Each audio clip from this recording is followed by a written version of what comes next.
And it is going to be the Barretts coming in from their side. Again, our Singapore, they really like their front to backs, but GX, they actually go in for the Ling ban here, targeting RSG. We mentioned that they like to play these wild card heroes, even the assassin types, but both teams have gone for those assassin bans still. Hayabusa still being the most banned hero in the M3 World Championships. Even with the slight nerfs, again, Hayabusa is still very strong. I don't want to give that to anyone at this point. I'm interested to see about the Barretts ban from RSG. Is this a targeted ban against GX Squad? Maybe this is something that came out from the research of RSG, our coach Babael. But Barrett is typically not the hero that you will ban in the first place, let alone the immediate first ban. I'm guessing it's Barats because they are looking to play. This is a proactive way of taking away those counters. So we all know the relationship between Barats and the likes of Cho and Paquito and even Ling sometimes, but he's not here. So I guess RSG wants to go fast. RSG wants to be able to take these fights and just say, you're not stopping us. Like, it doesn't matter. Detna's welcome. We don't want any of that. And their first pick might dictate what that might be and what that plan is. I do want to see something else here. You see, we have been speaking about the Jawhead before the group stages, but since the group stages started, Jawhead has just been, swept under the rug here. RRQ with Vin coming in with the Jawhead, showing a really, really good game on it. Will it come back as a prio pick here at the M3 World Championships? We'll see. RSG, they have the chance to pick it up right here, right now, or they can just go for something else, perhaps the far side, the Ruby. The pack. Gotta be the pack if you're taking out the Barats this early. Nathan is picking. Oh, okay. It's going to be the Nathan.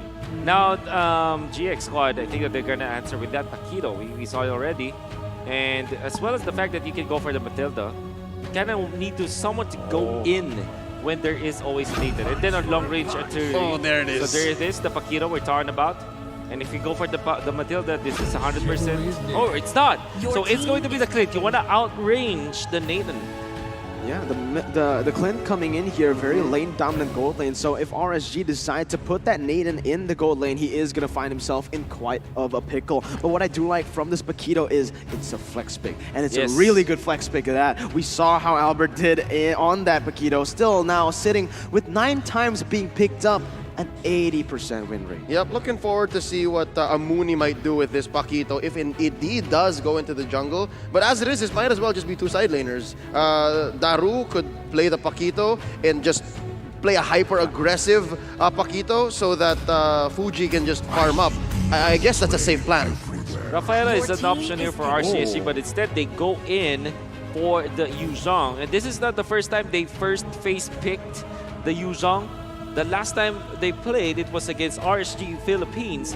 They put out the Yuzhong at 3rd pick, right at the get-go. So this is not their first rodeo. This is also a deny pick against GX if they do want to pick up that Yuzhong. But instead, GX go for this Yi Sun Shin. So already we have revealed the potential 3 cores from GX Squad. This is the jungler Yi Sun Shin. You have the Paquito in the X-P lane and the Clint as well in the gold lane. So far, I really like the Yuzhong pick coming in from the side of RSG. They noticed that, okay, this the GX Squad, he went for the Clint. With the Clint going in with the Yuzhong, just scrambling in that backside, basically just nullifying Clint's damage. Clint's potential in these team fights is going to be huge. But on the plus side as well, it's basically taking the Farsa out of the board as well, right? You pick up the Yuzhong, GX Squad, if they pick the Farsa, they're dead. It's a free ban, essentially. RSG, SG, they have so many other heroes to choose from. However, they did reveal that it will be the Kufra that will be their roamer. And I think this is also one of the first few times that we'll see Kufra. I know Justin was all during backstage, was kind of talking about how we're not getting the Jawhead, getting the Kufra. Well, day 4 is for you, Justin. Day 4 is for Justin right now, and that is going to be the Lilia and the Ruby banned out. I'm so confused. Matilda's still out there. Yeah, Matilda, Jawhead's still out there. Rafaela's still out there. There's a lot of roamers that GX Squad can still get their hands on. And it looks like Hisk is not at all panicking. They take out the Brody, and these are 2 solid gold laners. We've seen great performances from the Lilia. And that being said, GX, I'm liking the way they're performing in this draft so far. Yeah. You know, I hate that in my head I was talking, okay, Brody might be a choice for RCSG. I like how far with it, but with the Nathan pick, maybe they will not pick the Brody anyways. But GX squad, they're like, okay, let's ban the Brody. It's a good hero for RCSG as they have used it before. And Brody will be a great answer to the Clint in the laning stage. So even the Lilia that can come out from the gold lane as well.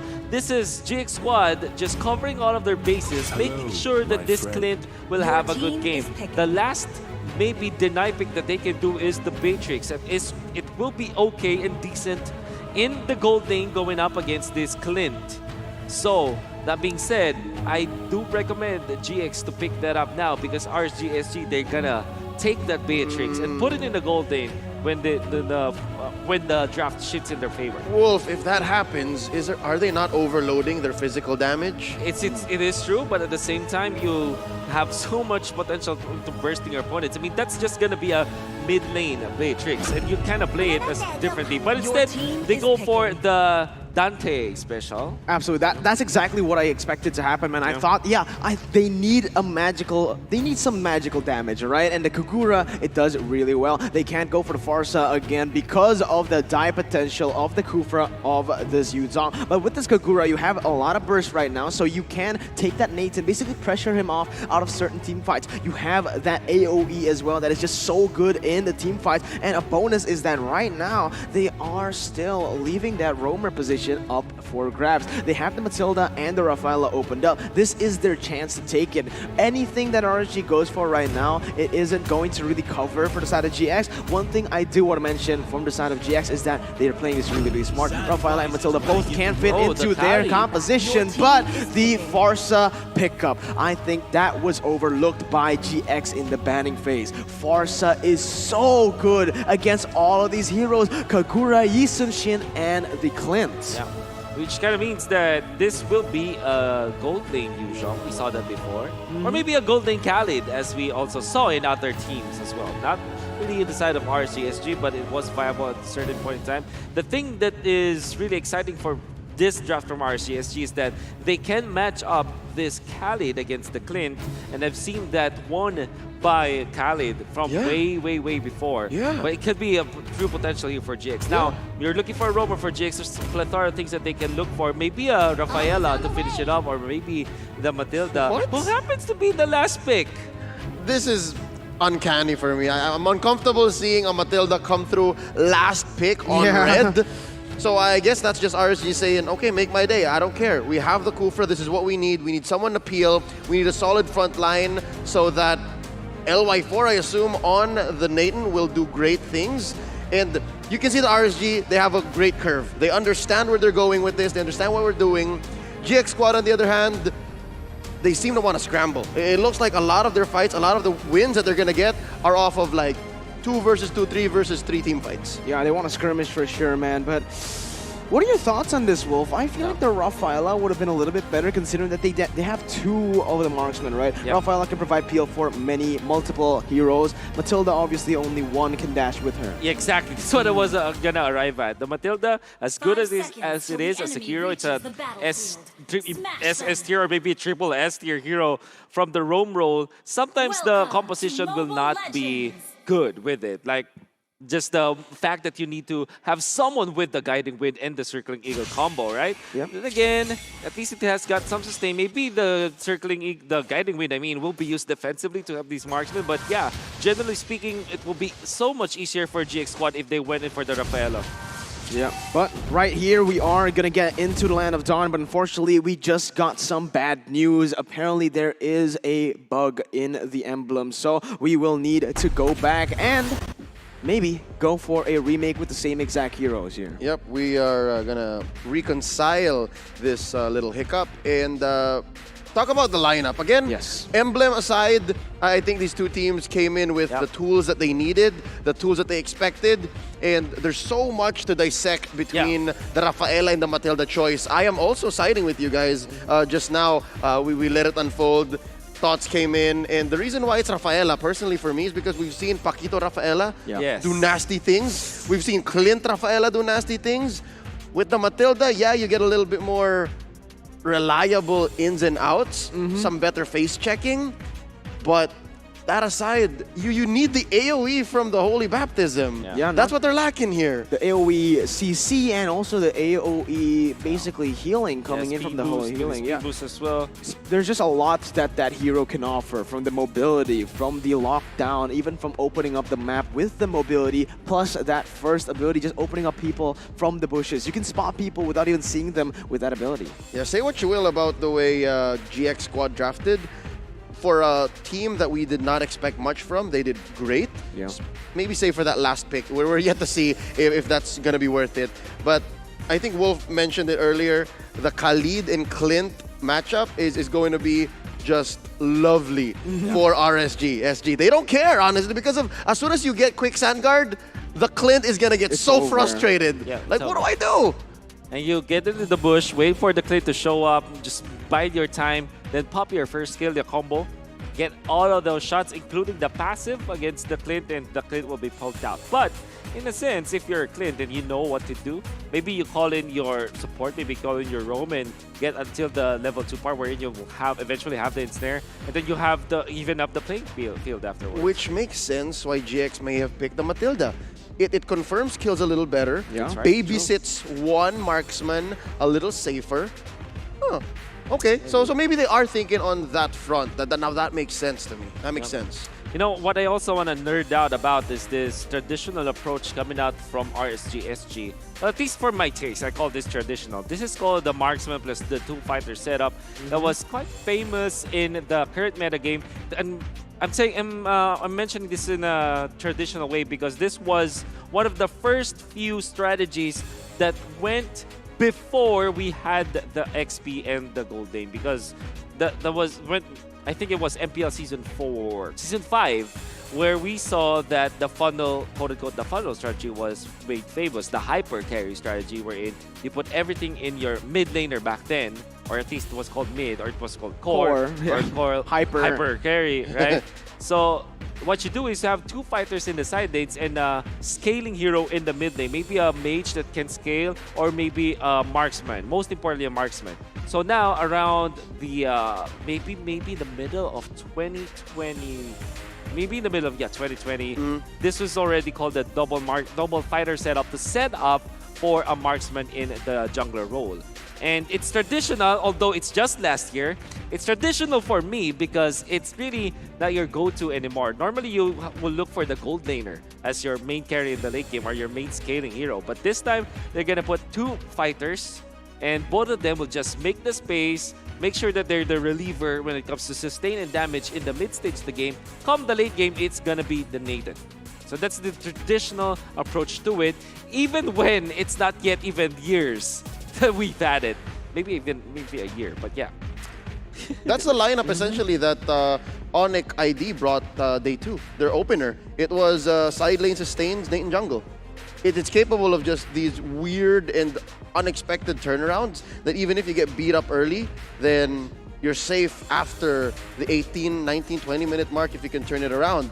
And I don't know if that's what RSGSG is thinking, or if that's just how LY4 plays, man. If that's just how he rolls. Yeah. That might just be how he rolls. You mentioned it earlier, the guy's a wild card, man. We will see what happens here from both of the teams. But what I do want to point out as well is that from the side of GX Squad, the only lane you can really rely on from the early stage is that Paquito. If the Paquito lane fails, every lane will be losing. Yeah. That is the thing. Farsa will have that huge range advantage. Sure, will not be able to win in most of the wave clears because of the Matilda Kagura in the early stages, but that's the thing. If you're playing for that XP side, Paquito needs to win the lane. If Paquito wins the lane, they play for the turtle, get the first few objectives, they might be able to snowball, maybe even stand and get the victory. But if they fall in that top side, I feel like it is going to be detrimental in the game. So it's Daru versus Diablo, essentially. And I give the nod to Daru. Like,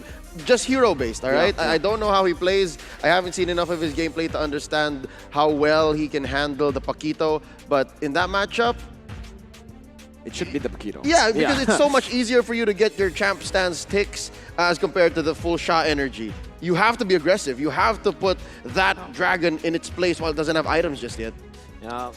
As long as they just don't the Paquito needs to know his limits, right? Yeah. He needs to know his power spike. When does it start? When does it end? Because in the early stages, if Yuzong can actually play with his passive and go for the prolonged trades, it is going to be over. What Paquito needs to do 100% is right now, you only go for trades. Never go for all-in fights. Just use your power spike. Use the hero's power here to just completely utilize. You don't need to get the kills. That is one thing that we need to put into this game. Don't need to get the kills. As long as you're able to zone your opponents, get the reliable lead from the waves, control it properly, that's all you need for the XP fight, for the turtle fight as well. That's why the Yuzong kind of came out of the meta, because for the longest time, ever since the introduction of Yuzong, he's been like one of the top picks. The sure win heroes, as they always say, and even reached a point where M2, most of the games were won by the Yuzong as well. With an execute. With an execute, that's right. That also happened. That was a timeline. That was a timeline. That was a timeline. So he kind of fell out of the meta after all of the nerfs, because he's also one of those heroes that had the Paquito treatment, wherein you just get nerfed almost every single match. Then eventually Yuzong came out, and the real reason is pro players just say, in order to win against the Yuzong, just don't get stacked by the essence, right?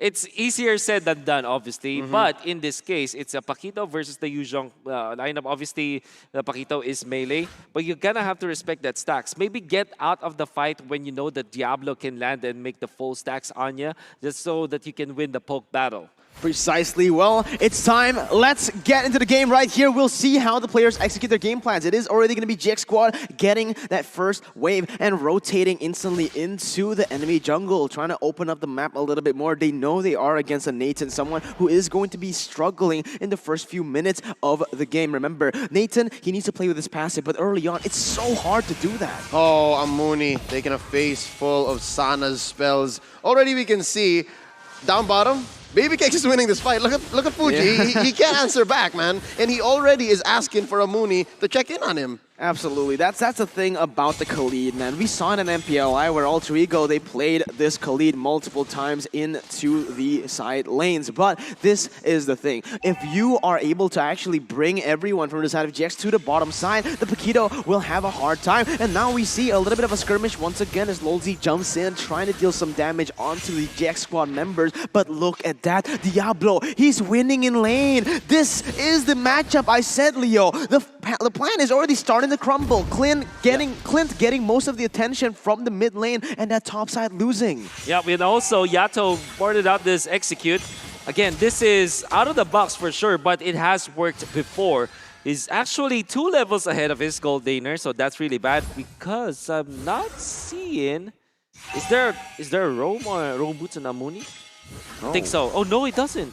Wait a minute. Okay. Doesn't have the roam boots just yet. Okay, we'll see what happens here. Mountain Chakra has been popped again, opening up the map a little bit more. He's going to get stunned up, but the turtle has been started by LY4. He gets out right there, but Diablo, he's going in for the Black Dragon form all the way. The Feather Air's trying to follow it up as that is going to be a 1v3 Dragon. He jumps in, and that's the first kill of the game. First blood taken away by the Dragon as he's going to look for more right here, but they are just going to back away. They have the turtle, they have the first blood, not much to go for anymore. Well spaced out. RSG knew their tools. They essentially played the map like playing on geometry. As you can see, Diablo came in from the top, hitting the perfect target, spacing out Hisk, and I can't help but go back to the old school mindset when Yuzong just came out. Yeah. This is his natural predator, Yusin Shin. Yeah. Yuzong loves playing against marksman. Yisun Shin only has got the vision though.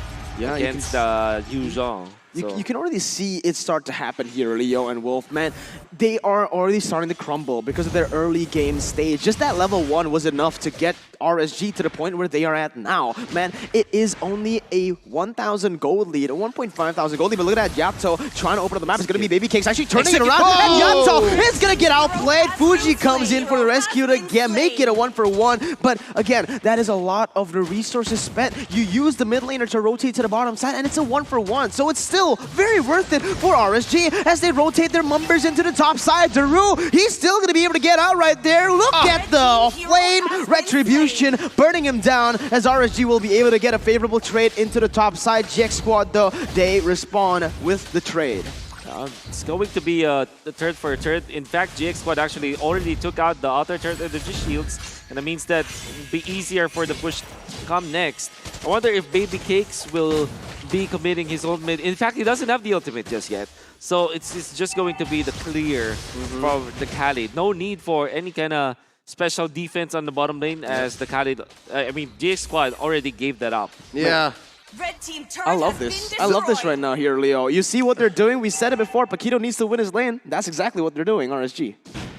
They're bearing down on the Paquito. They know that when it comes down to the Khalid and Paquito, who has the more defensive patterns, who has the more kit, it's gotta be the Khalid, and now Diablo's gonna hunt down. Yeah, Mooney is nowhere to go, forced to flicker away, but in the end, it is still, honestly, RSG with the lead. Yep, and this is going for RSG's plan all the way. They're happy to have Baby Cakes face off against 4. Like, that's how good this is for RSG. Because look, who can actually stop the quick sand guard? Honestly, you have to have the Paquito knock him up, and then you have Lolzy here keeping people in place. Sana might get one. Yeah.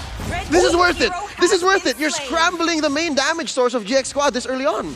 Oh, look at Fuji. So low. And Baby Cakes, he's just watching his prey right now. He jumps in, and that is going to be the solo kill. Sana rotates, but you're not needed, buddy. Baby Cakes has it. That is 2 for 0. And look at how RSG just plays with the vision, plays with the pressure. They open up every single bush. And GX, they're being caught out in these rotations to save their members. Once again, they're rotating to the bottom side, but there's nothing there. Baby Cake can even be as bold to try to take 1v1s. And looking at the items, yeah, he does go for the Heptaseas, and he wants to get people with the surprise damage. Wait, you're actually right here, Wolf. There is no roaming. Okay, there is. All right. I was about to say, man, if that was true, that would have been kind of sus. I'm pretty sure that in the first 2 minutes, they didn't pick it up. It was a strategy from before, but again, it's not the most efficient usage of your items. And you saw how he was able to just take away some of the gold as well as the experience away from the gold laner. And if you're babysitting the gold lane, you don't want that to happen. This is just so hard right now. GX Squad, you're going to go in onto Baby Cakes, but is it really scary for Baby Cakes? He doesn't feel threatened at all, man. You're just a Matilda who is behind. You have 2 members that deals damage, but again, you're all behind. You don't have the gold to match us. We're way too tanky, and the collapse will start now. Look at the Raging Storm is coming in, able to get 1 kill on the board. Daru on the Paquito, the guy who should have been ahead, is now just down bad, dude. It's the turtle going to be taken away by the side of RSG. LY4, it's 1 level ahead of jungle. That this early on, GX Squad is already clumping up at 6 minutes, losing turtles like this, losing turrets across the map. Lolzy alone can keep maybe 2 members in check without using his ult. That smells trouble for GX Squad. Yeah, you can see they clump up like this. They're already kind of desperate to look for scrambles, to look for something here in the game, because so far RSG, they're doing the same as Evos. They are literally suffocating their opponents slowly but surely, building up their gold lead, already 3,000 right now. The early moves coming out from RCSU were phenomenal against GX Squad, and they couldn't react. They got 1 kill, that's onto Fuji, but that was just a kill that they get for a 1-for-1 trade-off in a 1v2 fight. So that is really not going to boost their confidence at all. But at the same time, they did get 1 turtle, and I think that they're moving on to control this area of the map, although 70 seconds more will the turtle spawn, so this means that they're really not making the most use of their time. I think that they need to get a kill for now because they have been moving together for quite a long time now. Yeah. And that is very inefficient when it comes to controlling your economy. Yep, exactly what's happening is they're getting taxed. The fact that they're all staying together and the fact that they're not getting much on their own means that this 4K gold lead on the side of RGSE is just bound to grow if they don't get that kill that Wolf mentioned. No. I agree, man. Again, RSG. Oh, the stun comes in. Amuni forced to flicker away. Another huge resource, not just for the engage, but also for the disengage. For the peel has just been popped. And LY4, this is what the Nathan was made for. You go for the turrets. You use the entropy to take it, to siege down every single thing. They are using every single hero to the maximum potential here, utilizing every little bits of strength. And they are look at the way they're opening up the map. Look at the way that RSG are rotating, all right? They are so just organized, man. Yep. GX, they have nowhere to go. And even if they follow in with the rotations, they're going to get caught out in it. Yeah, and now that you look at the setup of GX Squad, now they had to answer like 4 members here in the mid lane. and they're just running around. And look at the Yi Sun-shin will be successfully split pushing. But this also means that RCSG will just straight up go for the turtle. Their shot call is like, okay, the Yi Sun-shin is up top, the Retribution is up top. Yep. Maybe somebody can defend that top lane, but this turtle is the priority. GX Squad will trade for a turtle in exchange for a turret. But honestly, I actually kind of like that there, Leo and Wolf. Man, GX, they have no way of winning a team fight right now. As of right now, if they go for a team fight, they're just going to get taken down. But look at the damage coming in. It's going to be Lolzy actually in the midst of it all. But the damage coming from the airstrike will be able to burst him down. LY4 jumps in with the entropy, going in, trying to do some damage again. But look at the damage coming in. Amuni and Daru will just get taken out. And that is a 4-for-1. Yep, even with the off-timing engage that Lolzy just walked into, he essentially went in for a reverse face check. And Fuji, it's over for him. That's a wipeout. I was gonna say, RSGSG are outgunning GX Squad at this point. It doesn't matter. They could have face checked with Diablo, and he could have popped the ult in their face, and they would have scrambled just the same. So now, all I'm saying is, yes, maybe GX Squad can try to find that kill. They have been clapping up for a long time. Yes, they got Lolzy, but that's not the move. Honestly, I was kind of cringing when they put Hisk up in the solo lane. That's not what you do. You kind of want to have Hisk still farm his own jungle. See all the little green dots? That's what belongs to Hisk. You need someone else to do the split pushing. They're wasting resources like this. Now we're going to see in the replay that small clash that happened that went in favor of RSG as Luis actually spotted that one out. They eventually get the kill, but the fact of the matter is there's so much team fight already coming out on the side of RSG. Throughout the Yuzong, you also have this Farsa, so the damage and the control is there. And to add to that, they have so much gold advantage. Oh, Lolzy goes in for the in-game, and the follow-up is instantly there right now. Yato tries to go for the trade, but he's going to get taken down in the process. And now Baby Cakes just zones 3 members away. Casual zoning as GX have no reply, no response. It's just RSG picking more on the board. Lolzy went all in. That is the deepest I've seen a Kufra go. He literally went from corner to corner of the upper quarter of the map. Oh, and he's happy. You can see it even in the player cams. Happy what he was able to achieve. And he didn't even die at the point because of maybe the tenacity that procced during that clash, as well as the fact that RCSG just pushed the top lane turret while they were trying to kill the members of GX Squad. Very efficient use of their time. And also, they are able to survive and get out of there scot-free. 13-2 when it comes to the kills. That means just the immediate usages of their kit was okay for RCSG because they survive almost all the time whenever they try to dip into GX Squad. Yep, so far the taxation effect's still happening and they catch one more! The combos coming in as the follow-up just keep on going, man. GX, they need to stop contesting for these objectives, for these buffs, and another one gets caught out. Amuni is the second one to fall down, and RSG, they're gonna get the easy Lord. Yeah, this is as clean. They waited for 12 minutes as well. Yep. To take it. The cleanest Lord that they're gonna get here. Honestly, the play for GX Squad is, isolate Hisk, but maybe it should be Fuji. Maybe Fuji with Amuni. That would be the best way to split and try to regain some of the map. Yes, they still have their inhibitors left, so put some money on Fuji, have Hisk farm up his jungle, and then as soon as you get Mount Chakra, yes, always do this. Always check in where RSGSG is, because right now, they know. They've learned twice, thrice maybe, that Lolzy is willing to use that flicker in a lethal way. Yeah, I want to say, this is my suggestion for GX Squad. Utilize the fact that they have the Lightning Truncheon ready for Yato on this Kagura.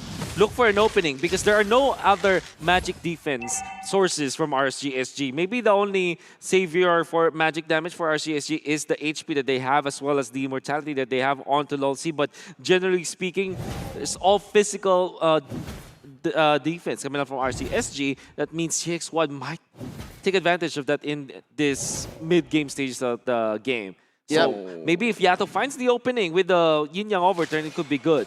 Yeah, but look at that. It's going to be the Lord marching down in the mid lane with the airstrike pop. It's going to take a lot of HP down from the side of GX Squad, and they are forced to back away from their own inhibitor chart in the mid lane. RSG, they have played the waves very, very well right now, with the wave also crashing in the top side. It is going to be 2 inhibitor turrets taken down, and just in the Singapore fashion, playing it smart, playing it patiently. They don't want to engage too much, but I may have said something wrong. Oh, Lolzy! What was that? Absolute absolutely disgusting. Yato goes in for the Yin Yang Overturn, but it is all for naught. RSG pick up the second match of the day. You missed one adjective. I'd say this